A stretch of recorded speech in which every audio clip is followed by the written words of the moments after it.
Ndabahaye mwirwe mwese nshuti banywanyi bacu mwebwe mubana natwe mu biganiro n'amakuru tubatunganiriza ngaha kuri Iyakure TV.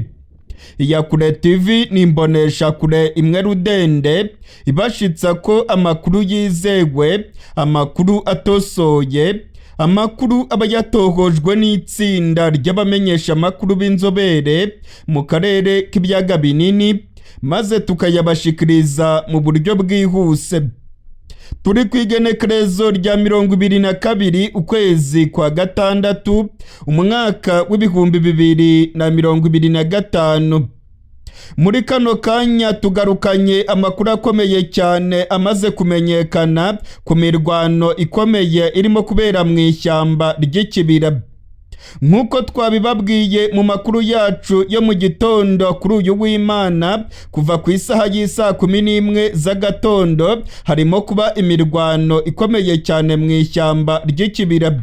Inyeshyamba bimaze kumenyekana ko ari iza Red-Tabara zagabye ibitero bikomeye cyane ku kirindiro cy'abasirikare b'u Burundi muri komine ya Mabayi mu ntara ya Cibitoke.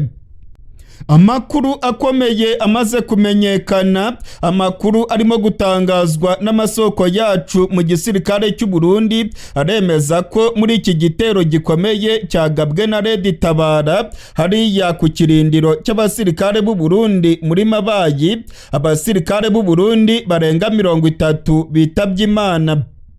Ndasubiramwo, amakuru yizewe arimo kuva mu masoko yacu mu gisirikare cy'u Burundi aremeza ko abasirikare b'u Burundi barenga 30 baguye muri kino gitero cyagabwe n'inyeshyamba za Red-Tabara hariya muri komine ya Mabayi muri Cibitoke. Abandi basirikare barenga 70 bakomeretse mu buryo bukomeye. Kuva ku isaha y'isa 12 z'agatondo hagaragaye za rusehabaniha cyanke se za ambulance zirimo gutwara inkomere z'abasirikare b'u Burundi. Hagaragaye kandi amakamyoneti y'igisirikare cy'u Burundi yararimo gutwara ibiziga by'abasirikare b'u Burundi baguye ku rugamba. Amakuru yizewe arimo kuva muri bimwe mu bitaro bikomeye bya gisirikare mu Burundi aremeza ko inkomere zirenga 70 arizo bamaze kwakira. Amasoko yacu mu gisirikare cy'u Burundi akavuga yuko abasirikare baba 33 baba bamaze kwitaba Imana muri kano kanya, ndetse ko ibitigiri bikomeza kwiyongera kuko abakomeretse cyane nabo ari benshi cyane.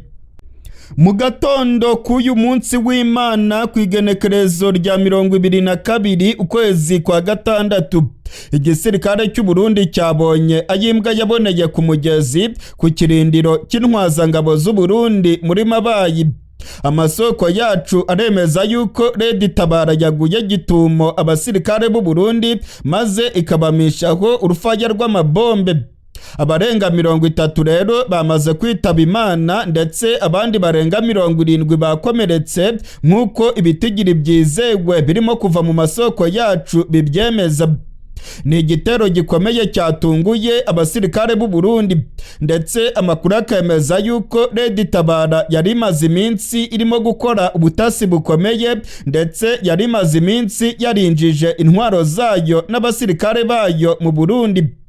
Kuva ku isaha y'isa 11 z'agatondo abasirikare b'u Burundi nabo batangiye kurasana mu buryo bukomeye n'inyeshyamba za Red-Tabara mu ishyamba ry'Ikibira. Kugeza ubu turiko turavugana ku isaha y'isa 8 z'amanywa kuri uyu munsi w'Imana, imirwano iracyakomeje mu ishyamba ry'Ikibira.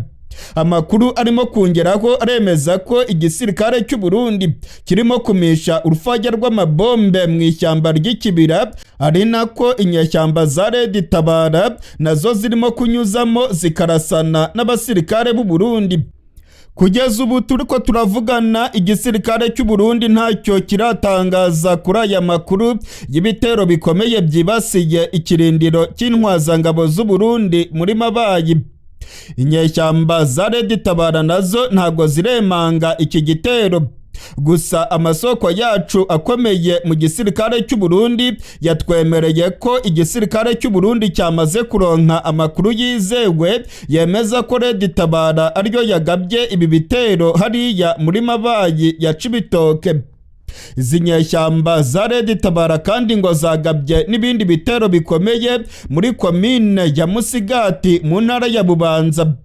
Amakuru arimo kongeraho aremeza ko abasirikare 6 baguye mu mirwano ikomeye yatangijwe n'inyeshyamba za Red-Tabara muri komine Musigati mu ntara ya Bubanza. Kugeza ubu ngubu turiko turavugana naho imirwano iracyakomeye. Abasirikare bakomeye b'u Burundi bagaragaye mu miduga idatoborwa n'amasase bari mu ntara ya Cibitoke, abandi bagaragaye muri Mabayi. Umuvugizi w'igisirikare cy'u Burundi General de Brigade Gaspard Baratuza yagaragaye mu ntara ya Cibitoke hafi y'ahabereye isanganya ryahitanye abasirikare b'u Burundi barenga 30. General de Brigade Gaspard Baratuza yagaragaye ari kumwe n'abandi basirikare bakomeye b'u Burundi. Gusa kugeza ubu ntacyo barabwira ibimenyesha makuru ndetse nta n'icyo igisirikare cy'u Burundi kiratangariza uwo ari we wese ku byabereye mu ishyamba ry'Ikibira muri Mabayi. Ibi bitero bikomeye by'inyeshyamba za Red-Tabara bije bikurikira amatora akomeye yabaye mu Burundi. Ndetse ibi bitero bya Red-Tabara bije bikurikirana n'amagambo akomeye izi nyeshyamba zari ziherutse gutangaza zivuga ko ziteguye kuvanaho ubutegetsi bwa Gitega. Ibi bitero rero byongeye kuzamura ubwoba bwinshi mu gihugu cy'u Burundi. Abanyagihugu baravuga ko Burundi bwongeye kwinjira mu ntambara ikomeye cyane, ndetse ngo Red-Tabara ikaba yinjiranye ingufu zikomeye. Mu gihe rero mu Burundi amarira ari yose ndetse ishavu ririmo kuniga mu gisirikare, ndabamenyesha ko Abarundi nabo barimo gukubitirwa mu gace ka Uvira muri Kivu y'Amajyepfo.